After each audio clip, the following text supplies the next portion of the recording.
et bienvenue à ce webinaire. Ce webinaire intitulé Mieux comprendre le handicap au travail pour en faire une force. Donc, c'est un webinaire spécialement conçu pour la halle, hein, pour vous. Voilà, donc c'est un premier webinaire d'une série de plusieurs webinaires. Donc, on est sur un rythme trimestriel. Donc, il y aura un webinaire notre webinaire dans 3 mois. Je vais vous montrer où ça se déroule. Donc, je me présente. Je suis Redouane Benani et je suis cofondateur et président de Talent Handicap. Talent Handicap est partenaire de la Halle dans le déploiement de sa politique handicap, en tout cas dans la réussite de votre politique handicap. Et j'ai le plaisir de co-animer ce webinaire avec Benjamin, que j'invite à se présenter. Bonjour tout le monde. Donc moi je suis Benjamin Benietou, je suis formateur, consultant et expert sur les sujets du handicap, en particulier le handicap au travail et les enjeux du management inclusif. Merci Benjamin. Donc n'hésitez pas, comme je l'ai dit, à interagir hein, via la conversation.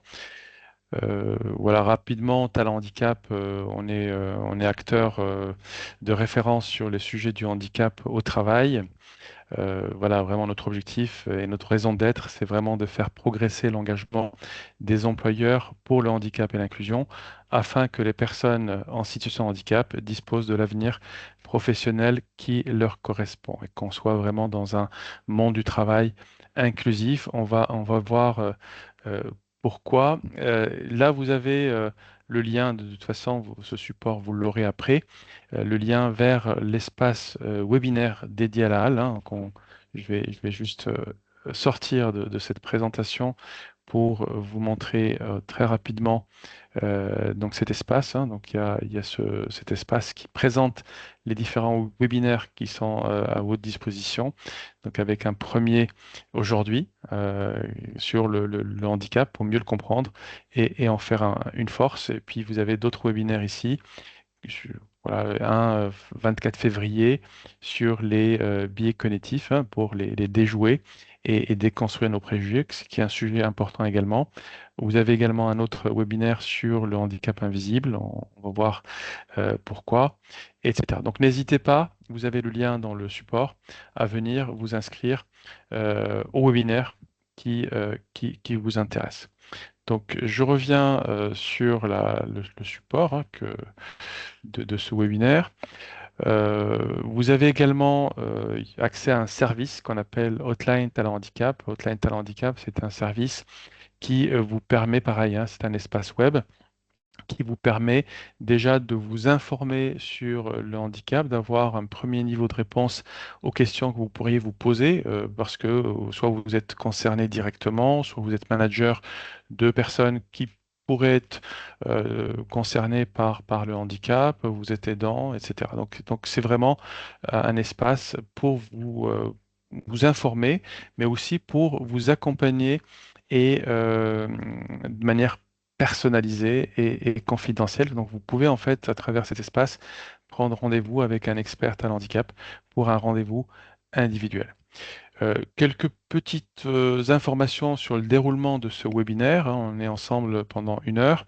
Évidemment, bon, généralement, les participants pouvaient activer leur caméra, intervenir, etc., poser des questions en direct. Là, c'est pas le cas. Vous avez en tout cas, donc il y a la confidentialité qui doit être respectée, le respect total dans les échanges et bien sûr la bienveillance. Si vous avez des questions, n'hésitez pas à les partager à travers le menu conversation. On vous y répondra donc soit rapidement dès que vous la posez ou bien à la fin. Après le webinaire, on partagera avec vous le support qui est présenté. Il y aura un livret avec l'essentiel qui vous sera communiqué par votre référent handicap. Et vous aurez également un lien vers un jeu qui s'appelle l'Académie de l'inclusion, qui est une sensibilisation complémentaire qui peut être intéressante pour voilà, tester aussi vos connaissances, votre posture. Et vous aurez également un petit lien pour répondre à une enquête de satisfaction. Donc déjà, pour commencer, est-ce que vous pourriez partager dans la conversation euh, voilà, le handicap en un mot, hein. J'invite Benjamin à voir avec vous à travers la conversation ce que vous allez partager, comment définir ou qu'est-ce qu'évoque le mot handicap en un mot. L'idée, c'est de comprendre un peu votre perception actuelle du handicap. Alors, Redouane, je me suis permis de me connecter en tant qu'invité et en fait, hélas, les participants qui sont bien là n'ont pas accès au chat, enfin, sauf preuve du contraire, mais il y a de fortes chances qu'on ne reçoive aucun message dans le chat puisque moi, je n'y avais pas accès. Donc, éventuellement, ce que je te propose de faire, c'est que ce petit sondage, moi, je le fais systématiquement au début de formation et récemment, j'ai fait un peu une sorte de récap des mots Ah, qui revenaient le plus souvent. d'accord. Euh, En, ouais. en fait, juste Benjamin, en fait, ils ont accès à la partie QR, donc Ah, questions-réponses. d'accord. Donc Ah là, il y a oui, tout à déjà fait. Christelle qui a pu Tout à fait. apporter une contribution. Merci Christelle. Hein, donc une particularité. Est-ce qu'il y a d'autres contributions?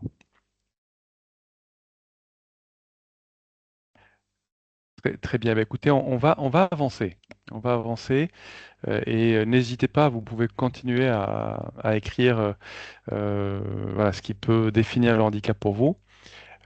J'aimerais partager avec vous une petite introduction à ce webinaire et surtout expliquer pourquoi ce webinaire et du coup pourquoi c'est important de mieux comprendre le handicap et voir après qu'est-ce qu'il peut apporter hein, à travers cette compréhension.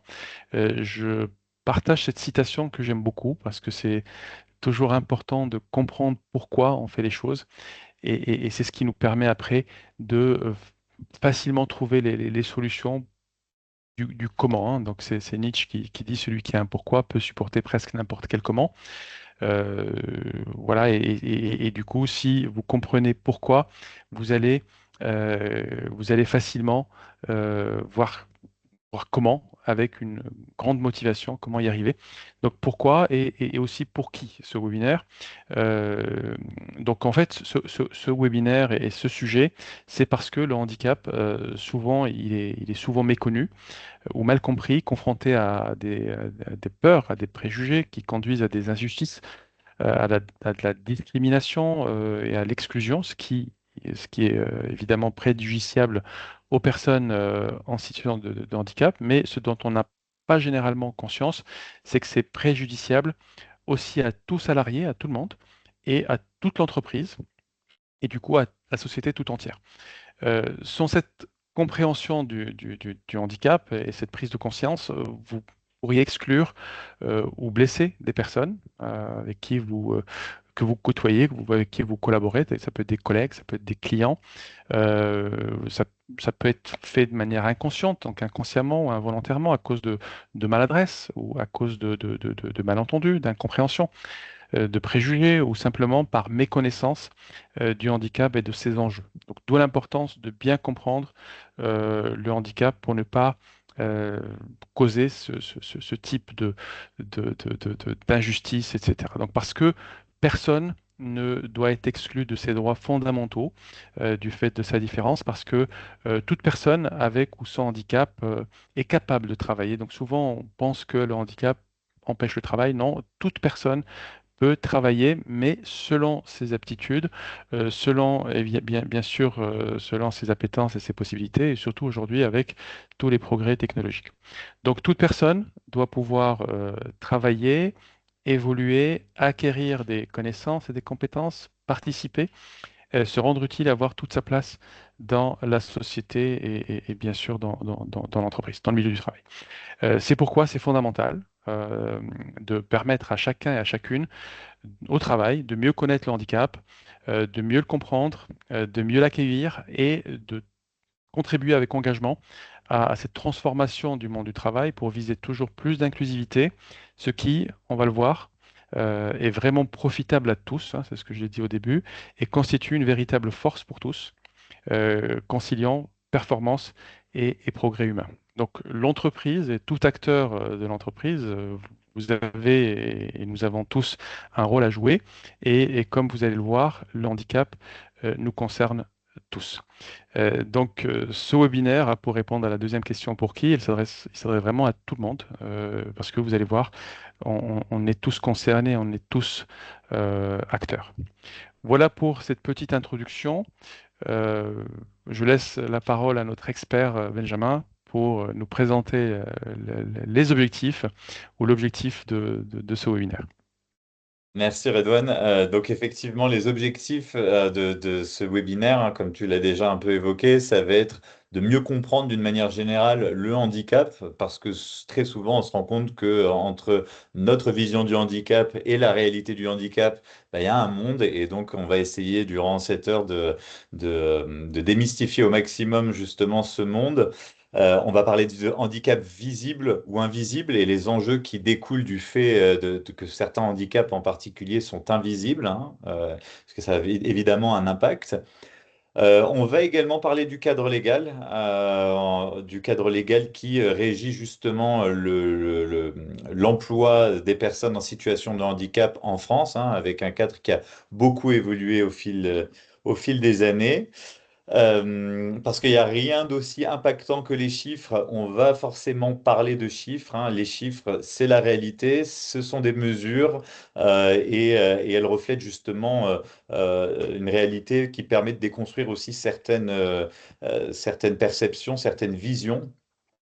Et enfin, de manière plus globale, on va effectivement parler des enjeux du handicap, notamment dans le contexte professionnel. Le dernier point, hein, qui est concerné, hein, pour reprendre un peu ce que disait Redouane, hein, on est tous concernés et on va comprendre dans quelle mesure on est tous et toutes concernés justement par ces sujets. Ces objectifs d'une meilleure compréhension des 5 points qu'on vient d'évoquer, ça permet d'une part de libérer la parole, puisqu'on se rend compte aussi qu'il y a beaucoup de tabous au sujet du handicap, autour du handicap au travail.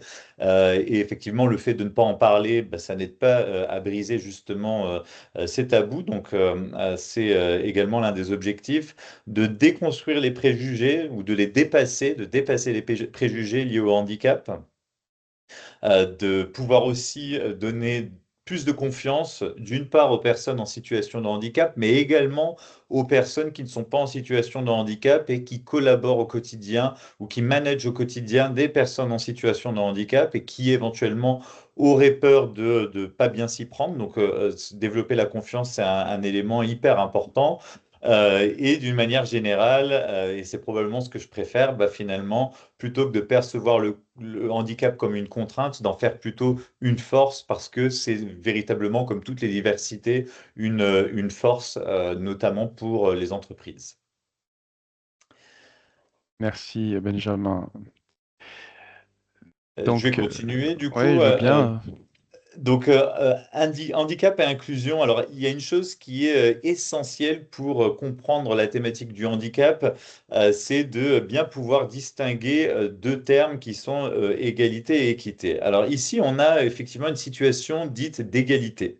Donc on voit trois personnages, un personnage qui est plutôt petit, une personne au milieu qui est très grande et une personne de taille moyenne à droite.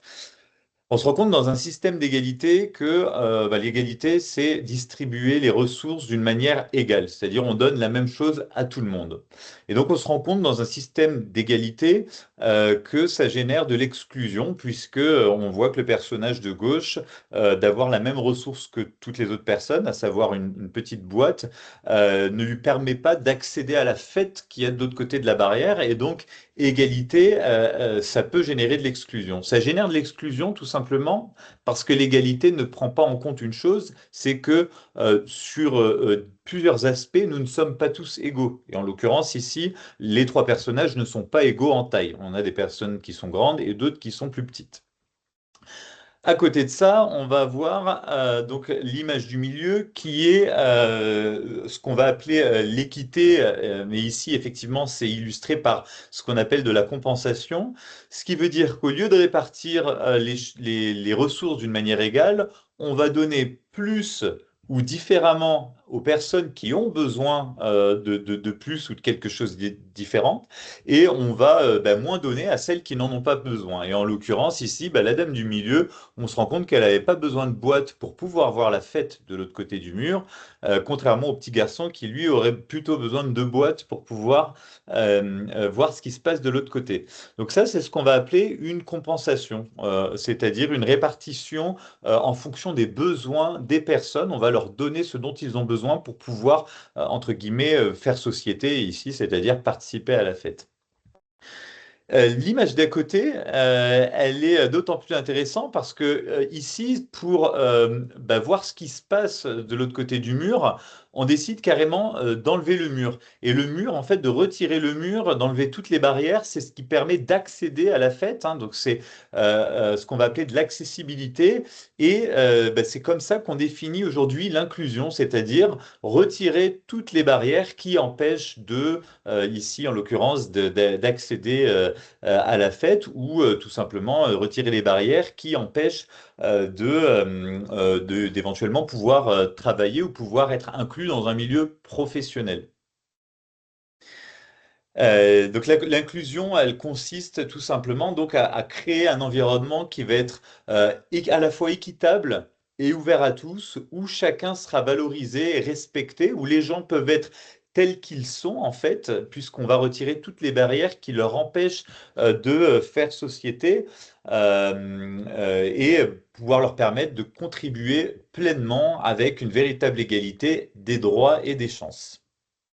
Merci Benjamin, c'est très intéressant. Donc là, ce qui est important de noter, c'est que dans les deux cas, compensation ou accessibilité, il y a de l'inclusion, hein, il y a de l'équité, parce qu'on a donné à chacun ce dont il a besoin pour participer.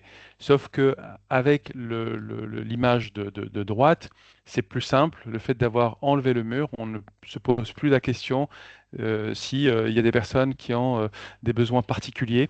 Et alors que dans la compensation, bah, il faut gérer les besoins de chacun, donc on se pose la question de manière individuelle. Voilà un peu la définition de l'inclusion, donc c'est dire ne pas exclure, et ne pas exclure, ça passe par l'équité et non pas par l'égalité. Et le handicap, il est totalement concerné parce que les personnes quand on est en situation de handicap, ben, on peut avoir des déficiences, on peut avoir des besoins parce qu'on est défavorisé sur certains points par rapport à d'autres. Et du coup, on a besoin de choses supplémentaires pour avoir cette égalité des droits et des chances. Donc là, vous avez aussi quelque chose qui résume un peu ce qu'a présenté Benjamin, c'est-à-dire que pour atteindre l'inclusion, d'abord, on commence par la diversité, parce que sans la diversité, dans le fait de s'ouvrir à tout le monde. Parce que si on n'a pas de diversité comme avant, il n'y avait que des personnes de grande taille, là, il n'y a pas de question à se poser. Donc l'équité ne s'applique que s'il y a diversité, ouverture à tout le monde. Et bien sûr, s'ouvrir à tout le monde, ça veut dire s'ouvrir aussi au handicap. Parce que la diversité, et que c'est connu que c'est une richesse. Donc si on est ouvert à tout le monde, il ne faut pas ensuite exclure des catégories de personnes, il faut de l'équité. Et si on a diversité et l'équité, on arrive à l'atteindre grâce à la compensation ou l'accessibilité, et ça, tout ça, ça permet d'atteindre l'inclusion. Donc ouverture, égalité des chances, et ça permet d'avoir l'inclusion. Donc j'espère que vous avez fait le lien maintenant entre le handicap et l'inclusion. Bien sûr, l'inclusion, ça couvre l'inclusion de toutes les formes de la diversité. Le handicap est une forme particulière parce que le handicap a des besoins spécifiques que les autres formes de la diversité n'ont pas besoin. Donc quand on a besoin d'un lieu accessible, c'est ça ne touche que le handicap, etc. Donc on voit que les champs d'application de l'inclusion sont très vastes. On peut l'appliquer quand on recrute, donc on s'ouvre à tous les types de recrutement et du coup il faut aussi adapter sa façon de recruter, hein. Comme on l'a vu, il y a peut-être une personne qui a besoin de deux caisses et une autre personne n'a aucun besoin, etc. Donc même dans la façon de recruter, dans la façon de communiquer aussi, il faut essayer de communiquer de manière à n'exclure personne dans la relation avec les clients, dans le marketing. Donc, quand on fait des actions marketing, bah, il faut qu'on arrive à toucher tout le monde. Les achats aussi. Quand on achète, surtout les entreprises peuvent acheter aussi auprès d'acteurs qui emploient plus de travailleurs handicapés. Donc là voilà, il y a des entreprises qui ont des statuts particuliers. On peut parler d'entreprises adaptées ou des AT qui ont un agrément spécial qui leur permet de recruter majoritairement des personnes en situation de handicap. Ah, il y a aussi dans sa façon d'encadrer, donc le management, dans la formation, dans les locaux, les transports, etc. Donc tout ça, ça touche l'inclusion et le handicap parce qu'il faut à chaque fois adapter voilà, le sujet à la personne, parce que on va le voir aussi, les handicaps, c'est très large. Euh, alors, Benjamin, on aimerait bien comprendre un petit peu l'histoire du cadre légal. Il y a des lois autour du handicap. Alors Explique un peu. absolument. Et je vais essayer de pas aller trop loin dans l'histoire, mais c'est important effectivement de comprendre un peu le parcours qui a été fait au fil, je dirais, du siècle, du siècle dernier et plus d'ailleurs. Donc le handicap, c'est un terme qui est relativement nouveau dans notre société, hein, lorsque l'on regarde notre société contemporaine. On a véritablement commencé à bien en parler à partir de 1924 avec notamment ben, les mutilés de guerre et la question qui se pose autour de leur retour à l'emploi après la guerre. Mais c'est véritablement donc à partir de 1957, hein, qui est le premier point de notre chronologie, où il y aura une véritable reconnaissance des travailleurs handicapés qui va apparaître, avec notamment bah, des avancées principales autour déjà d'une définition commune, hein, sur travailleurs handicapés, sur ce que ça signifie. Avec la première mise en place d'une obligation d'emploi à 3%, hein, donc on était à 3% à l'époque, mais une obligation d'emploi qui reste très légère puisqu'il n'y avait pas de sanction pour les entreprises qui ne respectaient pas les 3%. Donc c'était une semi, on va dire, obligation d'emploi, hein, puisque de ne pas s'y conformer ne prêtait à aucune conséquence. Et on a eu également la création du travail protégé donc dès 1957. Euh, Puis c'est en 75 qu'on va probablement faire déjà une véritable grande avancée avec la loi d'orientation. Donc ici, c'est clairement le premier grand texte législatif en France et qui va couvrir trois domaines essentiels. Le premier, ça va être le droit au travail. Le deuxième, le droit à une garantie minimale de ressources, hein, ça va être une véritable politique globale à ce sujet. Et enfin, on va aborder la question du droit à l'intégration sociale et à la scolarisation, qui est un enjeu effectivement clé, hein, puisque c'est via la scolarisation qu'on peut justement définir notre futur métier. On va ensuite attendre à peu près une dizaine d'années, hein, avant d'avoir une nouvelle loi qui va compléter cette loi précédente.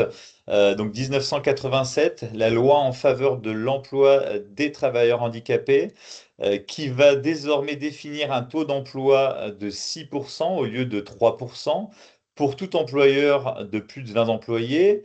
Et le non-respect de ces 6% va enfin entraîner effectivement des sanctions, à savoir une contribution qui devrait être versée auprès de l'AGFIP, organisme toujours en place. 2001, c'est également une date importante, mais plus d'un point de vue international, puisque l'OMS revoit la classification du handicap et notamment, elle va y intégrer ce qu'on appelle les maladies invalidantes, hein, dont on va parler un peu plus en détail juste après. Et 2005, qui est notre dernier grand texte législatif en France, qui a fêté ses 20 ans cette année, et qui est à la fois donc une adaptation de ce qui avait été décidé au niveau de l'OMS en 2001. Hein. Donc on va y intégrer les maladies invalidantes. D'ailleurs, je crois j'ai un slide juste après, un Redouane qui en parle un peu plus, si on y passe. Non, alors pardon, Mais on autant peut, pour moi. Non. Ouais, alors je vais peut-être faire celle-ci, puis on va redéfinir le handicap après. Pardon, j'ai un petit décalage. Si tu peux juste revenir une slide en arrière, excuse-moi. Voilà, celle-ci. Donc, non, non, c'est la définition, c'est très bien, pardon. Merci. Donc la définition, donc effectivement, du 11 février 2005, ça va être notamment, elle va consister à intégrer les maladies invalidantes. D'ailleurs, je vais vous lire cette définition, on va plutôt la commenter après. Donc le handicap, à partir du 11 février 2005, constitue donc, au sens de la loi, toute limitation d'activité ou restriction de participation à la vie en société subie dans son environnement. On va revenir sur le terme d'environnement par une personne en raison d'une altération qui peut être substantielle, durable ou définitive d'une ou plusieurs fonctions physiques, sensorielles, mentales, cognitives ou psychiques, d'un polyhandicap ou d'un trouble de santé invalidant. Donc, ce sont les fameuses maladies invalidantes dont on parlait. J'aimerais juste revenir sur deux termes dans cette définition. Le premier, donc, c'était le terme d'environnement. Donc, on parle effectivement d'environnement hein, pour la première fois et c'était aussi décliné déjà dans la classification et dans la définition de l'OMS. Donc, l'environnement, c'est quelque part une révolution puisque avant d'intégrer cette notion d'environnement, on considérait en fait que c'était la personne qui était handicapée et cette notion d'environnement, elle a permis en fait quelque part de prendre un autre élément en considération, c'est que l'environnement dans lequel la personne se situe va créer ou pas le handicap. Dans un sens où, quelque part, le handicap, ça devient une combinaison entre potentiellement une pathologie combinée avec un environnement qui ne permet pas, qui limite nos activités liées à cet état de santé, à cette situation. Et d'ailleurs, pour pousser même la réflexion un peu plus loin, on se rend compte que certains handicaps, il y a quelques années, dans d'autres environnements, n'existaient même pas. Par exemple, je peux prendre l'exemple de la dyslexie. Quand on était à la préhistoire, avant l'invention de l'écriture, en fait, bah, la dyslexie, dans l'environnement de la préhistoire, n'existait pas puisqu'on n'utilisait pas l'écriture et que le déchiffrage de dessins reste à la portée de toute personne dyslexique. Donc, cette notion d'environnement, elle est clé aujourd'hui pour comprendre le handicap. Euh, En termes de contenu de la loi, donc l'environnement voilà, crée la situation de handicap, on vient d'en parler. Ça a été du coup une loi qui a mis en place ce qu'on va appeler le droit à la compensation et à l'accessibilité hein, pour répondre aux deux enjeux majeurs d'équité et d'inclusion qu'on a évoqués un peu plus tôt à travers les images présentées. Euh, la définition du handicap qui est plus large, hein, qui va intégrer les maladies invalidantes notamment, hein, dont on a déjà commencé à parler, mais qui va également intégrer les troubles psychiques et cognitifs. Les maladies invalidantes, c'est quelque chose d'essentiel puisqu'aujourd'hui, ce sont c'est la principale catégorie de handicap en fait. Elle est extrêmement importante et elle fait état en fait d'une situation qui est que bah, l'état de santé ne doit pas être un frein pour les personnes de pouvoir justement être incluses en milieu professionnel et que ces personnes qui ont justement qui sont atteints de maladies invalidantes peuvent bénéficier des mêmes aménagements, du même accompagnement que les personnes qui étaient autrefois considérées en situation de handicap. Donc elles ont le droit au même dispositif. Et enfin, donc l'OETH, donc l'obligation d'emploi de travailleurs handicapés, qui était plutôt perçue avant cette loi du 11 février 2005 comme une contrainte imposée aux entreprises, qui finalement, à partir de cette loi de 2005, devient plus une opportunité pour les entreprises, hein, via l'incitation, plutôt que la contrainte qu'elle était jusqu'à encore la loi de 1987. Donc à partir de 20 salariés ou plus, une obligation d'avoir au moins 6% de travailleurs handicapés, l'incitation au recrutement de personnes en situation de handicap, d'alternants, de stagiaires en situation de handicap, des dispositifs pour notamment maintenir les personnes dans l'emploi. Merci, merci Benjamin. Je voudrais juste compléter quelque chose. Donc déjà, la loi, c'est la loi pour l'égalité des droits et des chances, la participation et la citoyenneté des personnes handicapées. Donc c'est ça ce que vise la loi. Donc c'est cette égalité des droits et des chances, c'est pour que toute personne participe, soit citoyenne et toute sa place dans la société. Et du coup, cette loi a créé ce droit à la compensation, hein, comme on l'a vu dans les premières images.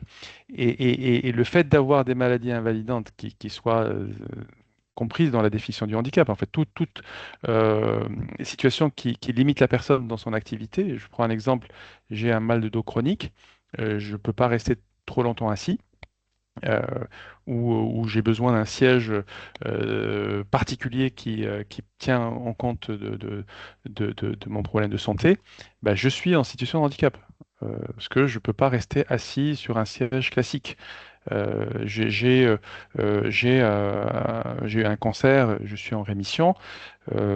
Bah, même après rémission, je reviens au travail, j'ai pas la même santé qu'avant. Je me fatigue plus vite, donc je peux pas. Il y a certains métiers ou certaines tâches que je peux pas faire. Donc il faut que j'adapte aussi ma façon de travailler. Donc c'est pour ça que maintenant, ça touche vraiment beaucoup de monde. Et c'est pour ça qu'on dit que c'est une incitation, parce que c'est facile de remplir son obligation de 6% quand on peut y intégrer une personne diabétique, une personne qui est asthmatique, etc. Donc, et du coup, on voit que ça a un lien avec la santé au travail. Ça permet aussi d'offrir à ces personnes des solutions qui leur permettent de travailler dans de bonnes conditions, bonnes pour leur santé, pour leur sécurité. Je te laisse continuer avec Alors, ce sondage, je pense. un petit sondage, effectivement, bah, vu qu'en plus le bouton Q&A finalement marche. Donc, parmi ces situations, hein, qui sont exposées sur cette slide, lesquelles, selon vous, ne correspondent pas à un handicap? Donc, si vous pouviez prendre un petit instant pour les parcourir et les mettre dans le chat, identifier celles qui ne correspondent pas à un handicap.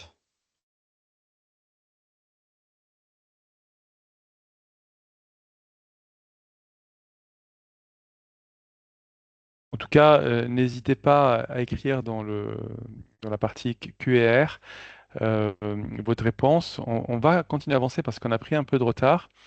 Euh, Très bien. Alors, comment...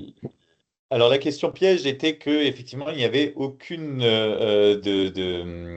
des situations dans la slide précédente qui ne correspond pas à un handicap. En fait, toutes ces situations peuvent effectivement être reconnues comme une situation de handicap.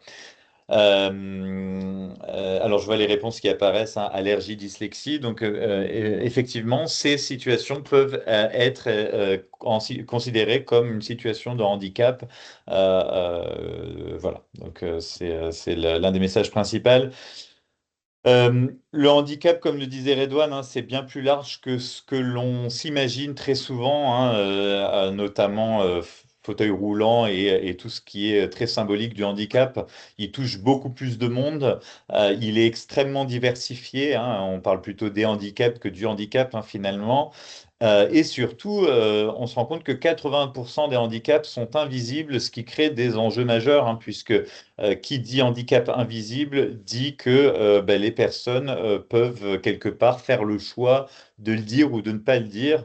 Et de ne pas le dire, bah, ça porte de nombreuses conséquences, déjà pour la personne elle-même, hein, sur sa santé, puisque de compenser à travers des mécanismes pour justement ne pas laisser transparaître un handicap, ça demande beaucoup d'énergie, c'est une énorme charge mentale et ça a forcément un impact très négatif sur le bien-être au travail. C'est un enjeu majeur, hein, aujourd'hui. Voilà. Et comme disait Redouane, un lien étroit avec la santé au travail. Quelques chiffres, des chiffres clés pour justement mieux comprendre les enjeux du handicap, parce que les chiffres, ben, il n'y a rien de plus parlant. On va commencer par le premier. 85% des handicaps sont des handicaps dits acquis, ce qui veut dire que, ils arrivent au cours de notre vie. Alors, l'un des grands préjugés qu'on a dans la société, hein, c'est de penser qu'on est en situation de handicap, ou on n'est pas en situation de handicap, alors que la réalité, c'est que la probabilité d'être en situation de handicap vient plutôt du fait d'un accident de parcours ou d'une maladie invalidante au cours de notre vie. L'âge moyen de survenance d'un handicap, c'est 50 ans. Et là aussi, je réinsisterai bien dessus puisque ça m'arrive trop régulièrement en formation d'avoir des personnes qui expriment clairement ne pas se sentir concernées par cette thématique du handicap. Et je leur rappelle effectivement que bah, si à 20 ans, à 30 ans ou à 40 ans, vous n'êtes pas concerné, tant mieux, effectivement, si vous n'êtes pas touché. Mais par contre, on est absolument toutes et tous concernés puisque cela peut survenir à n'importe quel moment de notre vie. Le fauteuil roulant, hein, c'est probablement le plus gros préjugé sur le handicap. C'est moins de 3% des personnes en situation de handicap qui sont en fauteuil roulant. Donc, en d'autres termes, c'est une petite minorité des personnes en situation de handicap. Euh, En France, c'est une personne sur deux qui est touchée par un handicap au cours de sa carrière, hein. Ça peut être une situation permanente ou temporaire, mais une personne sur deux se retrouve à un moment donné dans cette situation de handicap. Les maladies invalidantes, ils prennent une très grande place, hein, comme tu le précisais, Redouane, un peu plus tôt. 80% des handicaps invisibles, on ne va pas revenir dessus, même si les enjeux qui en découlent sont extrêmement importants. C'est 12 millions de personnes qui sont en situation de handicap en France.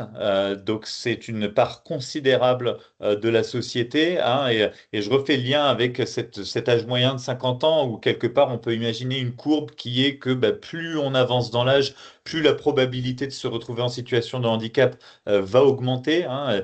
Et ce qui est d'autant plus le cas dans notre société où la tendance est plutôt d'allonger la durée de travail, hein, l'âge de départ à la retraite. Donc voilà, l'obligation légale de 6% est déjà évoquée, effectivement.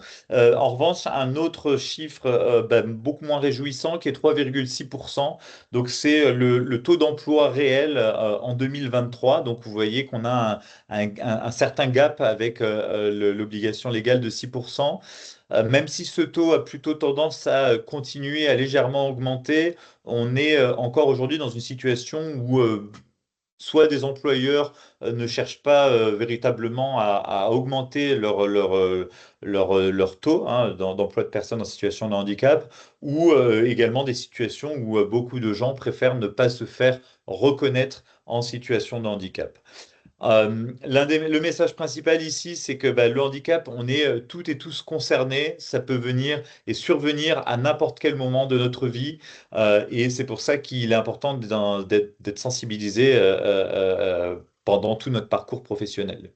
Merci beaucoup, Benjamin. Juste, je rajouterai quelques chiffres sur la partie emploi qui montrent qu'aujourd'hui, il y a 1 352 000 personnes reconnues en situation de handicap qui travaillent, donc montre que le handicap n'empêche pas le travail.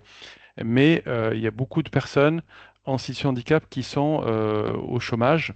On est sur un taux de 12%, alors que le taux général, il est autour de 7%, c'est presque le double. Et en plus, la plupart des personnes qui sont au chômage avec une situation de handicap, bah, ils le sont 2 fois plus longtemps que les autres. Donc il y a il y a un vrai sujet autour de l'emploi des personnes en situation de handicap. Et d'ailleurs, c'est pour cette raison-là, c'est une mesure de compensation en quelque sorte, de devoir mettre cette obligation à 6%, parce que comme l'emploi et les personnes en situation de handicap, ils sont défavorisées dans l'emploi, ben, imposer 6% aux employeurs, c'est une façon d'apporter de l'équité. Voilà un peu sur les chiffres clés. Là, on va passer rapidement sur vraiment les éléments importants, parce que là, je vois Ouais.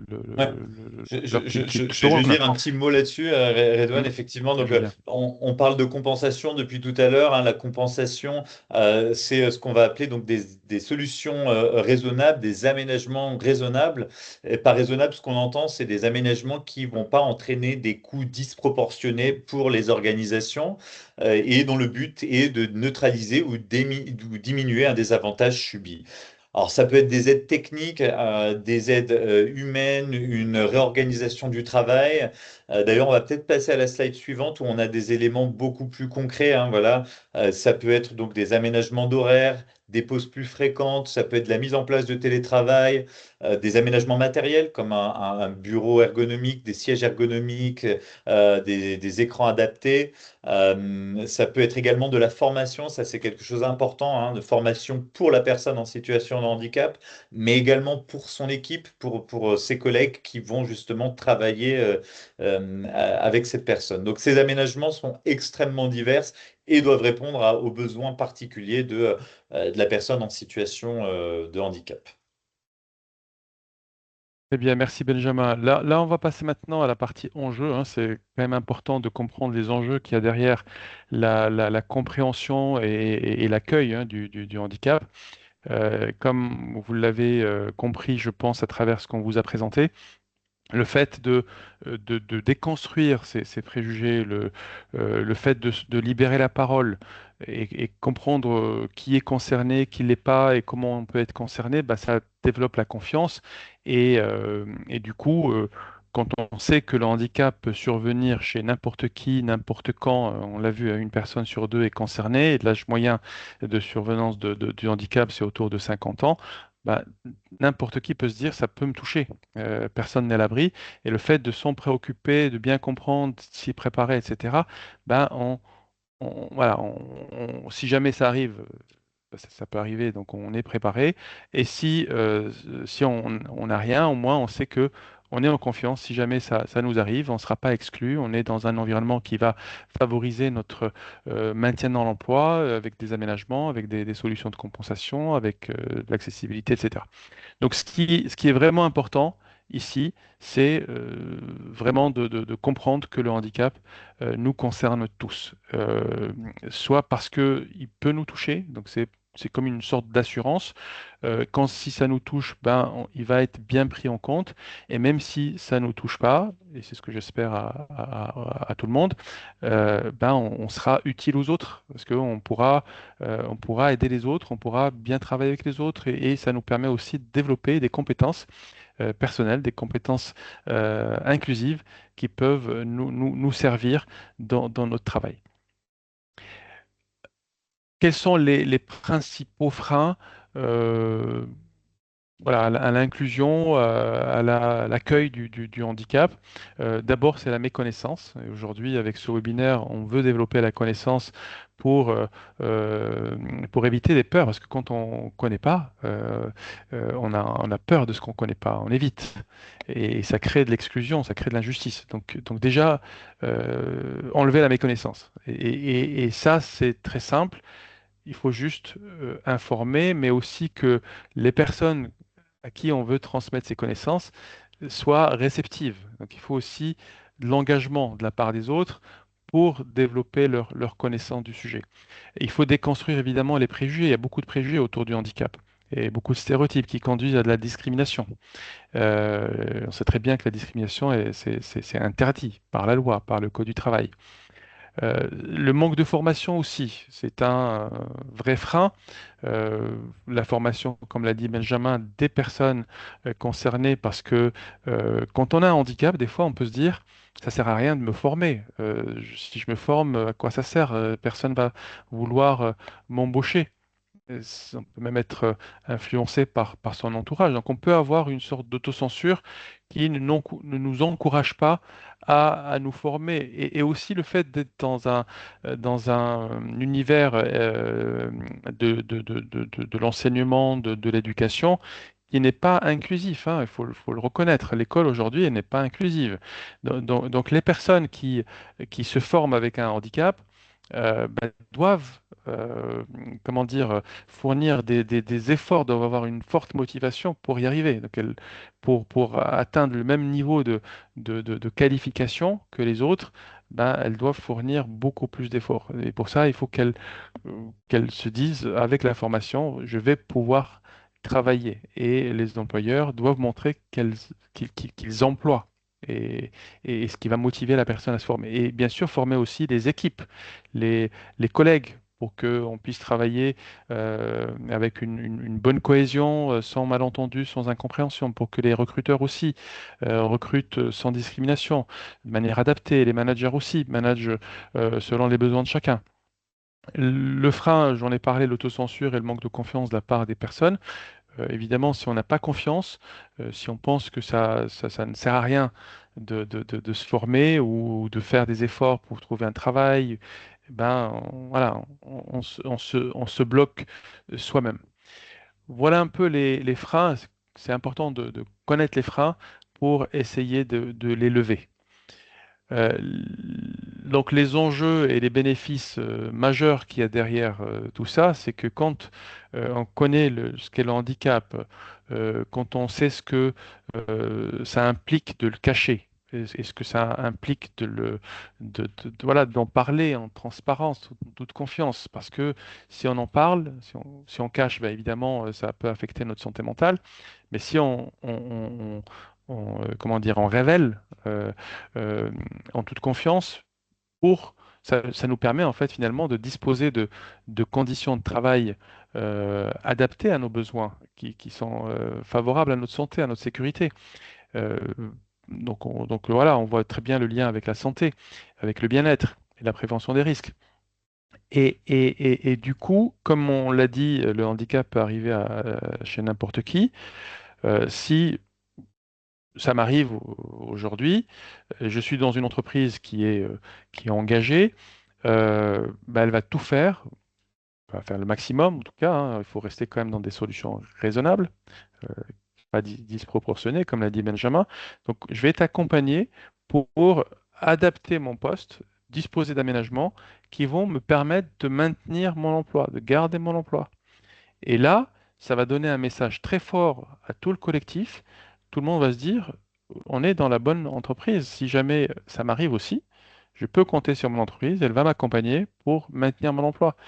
C'est dans l'intérêt de l'entreprise parce qu'elle va garder des compétences, hein, garder des personnes qui ont les connaissances et les compétences dont l'entreprise a besoin. Donc du coup, l'entreprise va être plus attractive, elle va fidéliser ses talents. Les personnes vont être fières d'appartenir à cette entreprise, elles vont y rester.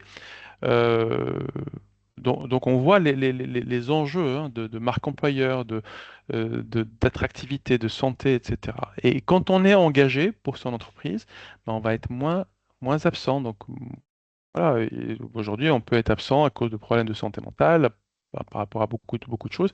Et même des fois, on peut être présent, simplement présent, sans être productif. Donc ça, c'est le présentéisme. Donc, quand on a un environnement de travail et des salariés qui sont engagés, fidèles, etc., tout le monde est productif, travaille, fournit un travail de qualité. Donc ça développe aussi de l'esprit d'équipe, parce qu'on travaille ensemble, un esprit de solidarité parce qu'on est solidaire avec les personnes on a tous besoin les uns des autres. Ça développe l'engagement, ça développe aussi le- le- le- une réponse à la quête de sens. Aujourd'hui, on veut travailler et que notre travail ait un sens. Donc là, le fait de travailler avec un engagement pour le progrès humain, ça fait plaisir. La lutte contre la discrimination, évidemment, ça fait partie des enjeux. Quand on est inclusif, va éviter, en fait, on va s'éloigner de la discrimination, donc ce qui nous permet de nous éloigner aussi de certains problèmes avec la justice, hein, et ça répond aussi à l'engagement RSE de l'entreprise, parce que l'entreprise, elle a aussi une responsabilité sociale et sociétale. Donc tout ce qu'on fait pour nos salariés, pour la planète, voilà, ça profite à la société tout entière. Donc ça permet de ne pas exclure des personnes d'un travail qu'elles peuvent faire. Donc ça permet aussi de contribuer à fournir du travail pour tout le monde. Et le fait d'avoir de la diversité des personnes avec des regards différents, avec des compétences différentes, etc., ben, ça crée aussi de l'innovation. Donc tout ça montre que les enjeux sont très importants, sont énormes, et les bénéfices en face sont aussi énormes. Donc quand on est dans une entreprise où il y a un fort engagement de ses collaborateurs, etc., ben, on est une entreprise performante. Et la performance, il faut vraiment la voir de manière globale, hein. Même, il ne faut pas la voir de manière individuelle. Il ne faut pas se dire, oui, cette personne avec son handicap, elle est moins productive. Ben, elle, peut-être qu'elle est moins productive à un moment donné, mais tout ce qu'elle euh, fait autour d'elle, l'engagement qu'elle génère autour d'elle, la fidélisation, etc., bah, ça crée une, une productivité, une performance globale qui est beaucoup plus importante. Et ça donne en plus un sens à cette performance qui va être durable et responsable et surtout qui contribue, comme je l'ai dit, au progrès humain. Alors Benjamin, je veux bien que tu nous parles un peu de qu'est-ce que le BOT, en fait, qu'est-ce que être Oui, bien sûr. Alors, bénéficiaire je fais ça d'obligation de travail rapidement. Donc, handicapé, qu'est-ce que ça donne comme bénéfice? oui, absolument. Donc, d'avoir une reconnaissance en fait administrative du handicap, c'est une condition sine qua non, hein, non négociable, comme je dis, pour pouvoir justement bénéficier des droits des droits à la compensation qu'on évoquait un peu plus tôt. Bien distinguer hein, la situation de handicap de la reconnaissance administrative du handicap, puisque on a parfois des personnes qui sont bien en situation de handicap, mais qui ne souhaitent pas forcément faire valoir reconnaître cette situation et donc du coup ils ne peuvent pas prétendre à ce droit à la compensation. La reconnaissance la plus répandue en milieu professionnel, hein, c'est ce qu'on appelle la RQTH, la reconnaissance de qualité de travailleur handicapé, qui est délivrée par la MDPH, hein, donc les maisons départementales pour personnes handicapées. Mais sachez qu'il existe d'autres reconnaissances administratives comme l'AAH, par exemple, hein, l'allocation adulte handicapé, ou les pensions d'invalidité encore, qui sont, elles, délivrées par la CPAM, par exemple. Euh, sur la slide Juste, suivante, oui, juste une oui, bien sûr. précision en fait. Bah, l'idée d'avoir une reconnaissance officielle, c'est important. Sinon, c'est facile. N'importe qui peut venir dire j'ai une situation de handicap, j'ai besoin d'aménagement. Donc, il faut que ça soit justifié et évidemment, c'est une demande officielle avec des diagnostics qui sont faits, avec des études. Il peut y avoir des ergonomes qui interviennent pour identifier les solutions, comprendre les besoins, etc. Donc c'est une démarche nécessaire pour justement bénéficier de ces droits à la compensation. Et voilà, toujours dans le même état d'esprit, hein, c'est que pour bénéficier des aménagements, hein, pour que votre entreprise puisse justement financer ces aménagements, la reconnaissance est indispensable. Mais se faire reconnaître, c'est pas uniquement que pour obtenir des aménagements, même si c'est extrêmement nécessaire, c'est également pour préserver finalement sa santé et son bien-être au travail, hein, comme le disait Redouane. Si on camoufle un handicap qui est bien présent, en fait, on met toute son énergie à justement camoufler ce handicap, on crée une énorme charge mentale et finalement, aller au travail, c'est tout sauf du plaisir, en fait. Donc, d'où la nécessité de le faire reconnaître pour pouvoir justement être dans un environnement de travail sain et équilibré. Euh, Il y a plein d'autres, effectivement, plein d'autres bénéfices à se faire reconnaître, hein, comme la majoration du CPF, pouvoir bénéficier de suivi renforcé. On a également certains dispositifs en place par rapport au droit à la retraite. Donc, la liste est extrêmement longue, en fait, finalement, de pouvoir de devoir se faire reconnaître. Ça permet également de pouvoir de bénéficier de situations de procédures de reclassement lorsque on n'est plus apte à exercer un travail. Cela permet beaucoup de choses et je réinsiste encore sur le point que la reconnaissance est primordiale pour pouvoir justement bénéficier de tous ces aspects. Merci, Benjamin. Euh, alors, sachez que si vous avez des questions autour de la RQTH ou autour voilà, du handicap au travail, hein, pour vous, pour un collaborateur, etc., vous avez la hotline, hein, j'en ai parlé au début. Vous avez ici le lien pour y accéder. Vous pouvez prendre rendez-vous avec un expert à handicap qui peut vous apporter des réponses personnalisées de manière confidentielle. Voilà, si vous avez d'autres questions en lien avec le handicap. Vous aurez aussi le lien vers l'Académie de l'inclusion, qui est un jeu, une sensibilisation complémentaire, hein. Je vous invite à y participer autour de ces cinq étapes. C'est assez rapide. Euh, donc, comment être un acteur de l'inclusion, hein. Je pense que là, ça résume. Parce qu'il ne suffit pas de juste de se dire voilà, je suis acteur ou l'inclusion va fonctionner toute seule ou va arriver toute seule. Ça nécessite quand même un fort engagement, ça nécessite de l'ouverture, ça nécessite de développer ses connaissances, hein. Et comme je l'ai dit, il faut que soyez attentif et que vous ayez envie de recevoir ces connaissances, que vous preniez conscience de tous les préjugés, tous les biais cognitifs qu'on peut avoir l'esprit critique. L'esprit critique, c'est fondamental aujourd'hui dans le travail d'aujourd'hui. Voilà, avec tout ce qu'on peut voir sur les réseaux, etc. Devant une situation, il faut pas, faut se dire, voilà, faut réfléchir, est-ce que cette première impression que j'ai sur la personne, elle est bonne ou pas? Est-ce que je me fie à ma première impression, etc. Il faut changer d'attitude, il faut se former, il faut augmenter l'accessibilité, il faut aussi de la tolérance. Et imaginons, vous avez quelqu'un qui a un trouble 10, donc qui fait beaucoup de fautes d'orthographe peut-être. Euh, voilà, si vous le savez, vous allez être tolérant. Peut-être que dans son travail, faire des fautes d'orthographe, c'est pas essentiel, c'est pas grave parce que sur les tâches qu'on lui confie, la personne elle est performante. Donc on va pas juger la personne sur des éléments qui sont pas centraux dans son activité.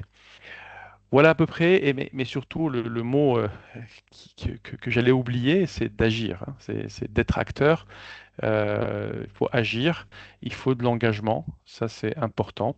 Et vous l'avez compris, on est vraiment tous concernés, chacun de vous, chacun de nous peut agir à son niveau pour faire progresser l'inclusion dans le monde du travail. Est-ce que vous avez des questions? Bon, on a quelques minutes de retard parce qu'on a démarré avec quelques minutes de retard. Est-ce que vous avez des questions? Sachez que vous avez aussi une adresse mail sur le support. Elle est là. Si jamais vous avez des questions qui vous arrivent après ce webinaire, vous pouvez nous écrire en mettant l'objet webinaire. D'accord. Vous avez également ici une petite enquête de satisfaction. On vous enverra le lien pour y répondre. Ou vous pouvez, avec vos téléphones, si vous souhaitez y répondre tout de suite après. Mais surtout, est-ce que vous avez des questions?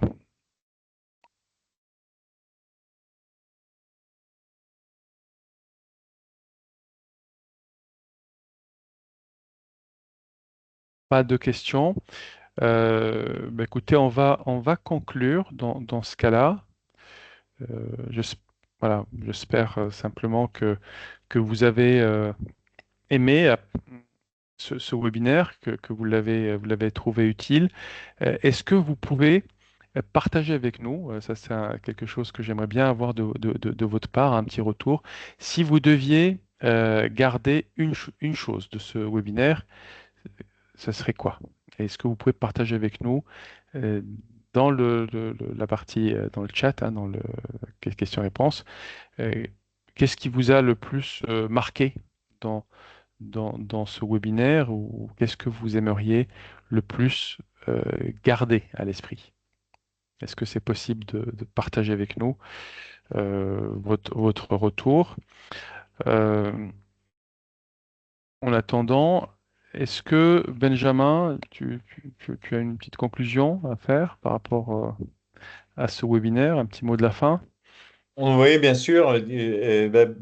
Pour moi, en tout cas, le mot principal ici, c'est que une situation de handicap, elle peut avoir effectivement un impact, même quand on ne le réalise pas, sur notre carrière professionnelle et de le faire reconnaître, c'est finalement se donner toutes les chances de réussir dans sa carrière et surtout, du coup, de ne jamais se mettre de barrières dans l'acceptation d'une situation de handicap parce que on a quand même la chance d'être dans un environnement où on a accès à de nombreuses compensations, à des aménagements qui permettent finalement d'en faire une force de ce handicap. Voilà. Très, très bien. Ben, écoutez, je pense que vous avez donc merci. Ce que je retiens, que le mot handicap est bien plus large qu'on pouvait l'entendre auparavant. Oui, c'est très très juste.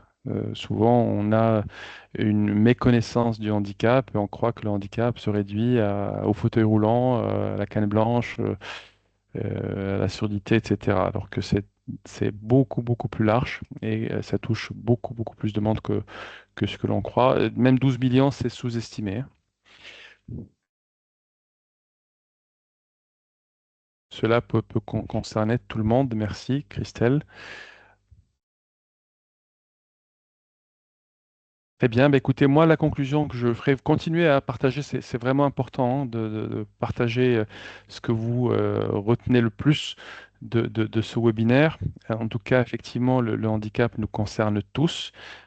Comme on l'a dit, une personne sur deux peut être touchée au cours de sa vie active, hein. On parle de sa vie active et non pas la vieillesse, hein. C'est pendant qu'on travaille. Et même quand on n'est pas touché à un moment donné, s'en soucier, ça nous permet de le prévenir. On est dans la prévention. Ça nous permet d'être bien préparé pour mieux le gérer s'il arrive à soi ou à des proches. Ça nous permet de mieux nous sentir, de nous sentir en confiance et en sécurité. Parce qu'on se dit, si jamais ça m'arrive, je suis au bon endroit, dans la bonne entreprise. Et donc, je peux compter sur mon entreprise et sur mes collègues aussi. Et je sais quoi faire. Donc, et même si vous n'êtes pas touché, comme je l'ai dit, ce que je vous espère, vous pourrez mieux vous rendre utile aux autres qui sont touchés par solidarité, par bienveillance, et ce qui vous procurera aussi du bien-être, hein. Ça fait du bien d'aider les autres, ça fait du bien d'être utile, et ça permet aussi de développer des compétences inclusives. Ça permet aussi de développer votre esprit critique, votre intelligence émotionnelle. Donc c'est utile à vous aussi, hein, en termes de développement personnel. Donc j'espère que ce webinaire vous a plu, que vous l'avez trouvé utile, que ça va vous motiver à être des acteurs engagés dans votre entreprise pour la transformer et la rendre la plus inclusive possible. Voilà, merci beaucoup en tout cas de votre participation. Juste quelques informations utiles après, comme je vous l'ai dit, vous allez recevoir le support. Votre référent handicap vous transmettra un livret avec l'essentiel à retenir et le webinaire sera aussi présent en replay sur l'espace, sur votre espace, espace La Halle, dédié à vos webinaires. En tout cas, un grand merci hein, d'avoir accordé ce temps à ce sujet. On reste à votre entière disposition si vous avez des questions. Et merci, merci beaucoup et en vous souhaitant une belle journée et une belle semaine. Au revoir. Merci beaucoup, au revoir.